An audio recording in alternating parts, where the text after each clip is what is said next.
Wat is die beste nagereg vir 'n Kersete? Is dit trifle?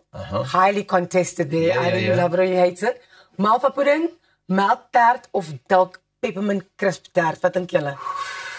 Dit raak nou moeilik. Ja. Ek moet sê, trifle was nogal altyd vir my half traditional, né? Ja. Lekker, dis ons daai ding met so de mekaar. Yes, Dis baie lekker, nog altyd.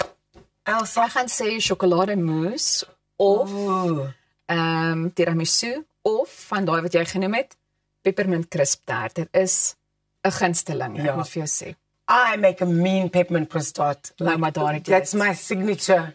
Voor die einde van die week. Jy het 'n week oor. You stepped into that one. I really did, right? I really, my kinders wag vir hele jaar. Want ek maak net een dag in die jaar kos en dit is Kersdag. Andersins, you won't find me in the kitchen. 'n Uitsondering, 'n bestelling van ons kant af. Voor die einde van die week asseblief, Rasie. Ek sal sien. Nou laat weet ons gerus op sosiale media wat julle dink die beste nagereg is.